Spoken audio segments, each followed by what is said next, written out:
क्या संगठन वाकई सरकार से बड़ा है?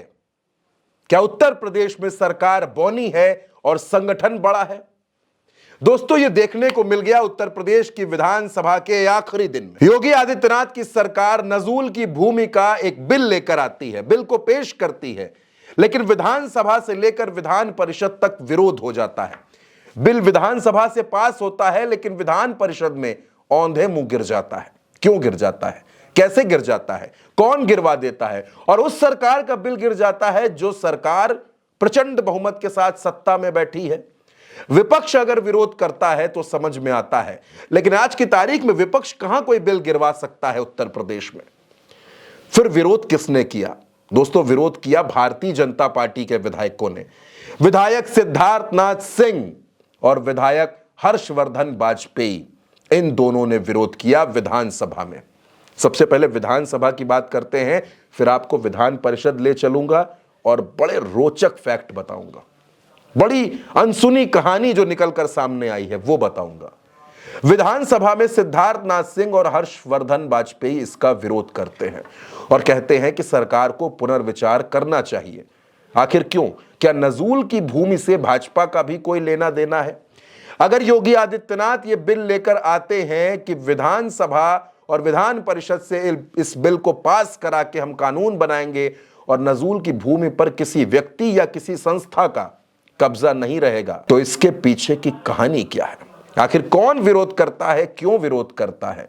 दरअसल दोस्तों, सिद्धार्थनाथ सिंह और हर्षवर्धन दोनों प्रयागराज से आते हैं। दावा किया जा रहा है कि दोनों विधायकों ने सदन में इस बिल का विरोध करने से पहले उत्तर प्रदेश के डिप्टी सीएम केशव प्रसाद मौर्य से मुलाकात की थी। केशव प्रसाद मौर्य भी प्रयागराज क्षेत्र से ही आते हैं और उनसे इन दोनों विधायकों की मुलाकात होती है। और इस बिल का विरोध कौन करता है? इस बिल का विरोध करते हैं योगी आदित्यनाथ के बड़े करीबी रघुराज प्रताप सिंह राजा भैया। चलिए, वो विपक्ष में है, माना जा सकता है वो विरोध करेंगे, लेकिन सत्ता के विधायक इसका विरोध क्यों करते हैं? विधान परिषद में भारतीय जनता पार्टी के प्रदेश अध्यक्ष भूपेंद्र चौधरी इस बिल के विरोध में खड़े हो जाते हैं।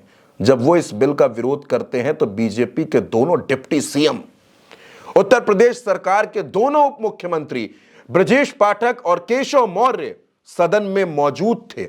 दावा तो यहां तक भी किया जा रहा है दोस्तों कि बीजेपी के तमाम विधायकों ने, तमाम एमएलसी ने भूपेंद्र चौधरी से भी मुलाकात की और यह कहा गया कि अगर यह बिल आ गया तो इसका नुकसान 2027 में हो जाएगा। और फिर दिखता है कि संगठन सरकार से बड़ा है।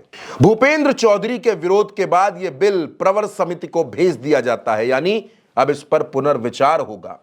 और इस पूरे घटनाक्रम में, इस पूरी उठापटक में, बिल के विरोध में, बिल को गिरवाने में, प्रवर समिति को भेजने में, यह जो पूरी सियासी कहानी हुई, इसमें मजे कौन लेता है? मजे लेते हैं अखिलेश यादव, तंज कसते हैं भारतीय जनता पार्टी पर, मुख्यमंत्री पर। अखिलेश क्या कहते हैं? दोस्तों, अखिलेश यादव एक्स पर लिखते हैं कि नजूल जमीन विधेयक दरअसल भाजपा के कुछ लोगों के व्यक्तिगत फायदे के लिए लाया जा रहा है, जो अपने आसपास की जमीन को हड़पना चाहते हैं।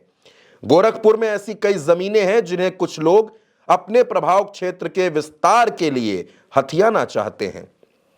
आशा है मुख्यमंत्री जी स्वतः संज्ञान लेते हुए ऐसे किसी भी मंसूबे को कामयाब नहीं होने देंगे, खास तौर से गोरखपुर में। यह अखिलेश यादव का ट्वीट है, सरकार पर और मुख्यमंत्री पर निशाना है। लेकिन दोस्तों, विरोधी घेरते हैं तो समझ में आता है विरोधियों का, प्रतिद्वंदियों का, प्रतिपक्षियों का यह काम है कि वो सरकार और सत्ता से सवाल पूछें, उनको घेरें। लेकिन सत्ताधारी दल के विधायक, और वो विधायक जो योगी आदित्यनाथ के पहले कार्यकाल में मंत्री रहे, सिद्धार्थनाथ सिंह, वो विरोध करते हैं। हर्षवर्धन वाजपेयी विरोध करते हैं। और दोस्तों, सबसे बड़ी बात, बीजेपी के प्रदेश अध्यक्ष वो भी विरोध करते हैं। तो क्या अब इस बात को मान लिया जाए कि उत्तर प्रदेश में वाकई संगठन सरकार से बड़ा हो गया है? संगठन जो चाहेगा सरकार को वही करना पड़ेगा, और अगर नहीं करेगी सरकार तो फिर इसी तरह से बिल गिरेंगे। दोस्तों, एक सवाल और खड़ा होता है कि क्या संगठन और सरकार के बीच सामंजस्य नहीं है? क्या संगठन के लोगों को यह बात नहीं पता थी? क्या विधायकों को यह बात नहीं पता थी? क्या डिप्टी सीएम को यह बात नहीं पता थी कि सरकार इस तरह का कोई बिल लेकर आ रही है? क्या संगठन और सरकार के बीच सामंजस्य और संवाद की कोई जगह नहीं बची? दोस्तों, सवाल बहुत सारे हैं और जवाब किसी के पास नहीं। जवाब इतना सा है कि उत्तर प्रदेश में संगठन वर्सेस सरकार की लड़ाई खत्म होने के बजाय बड़ी होती जा रही है।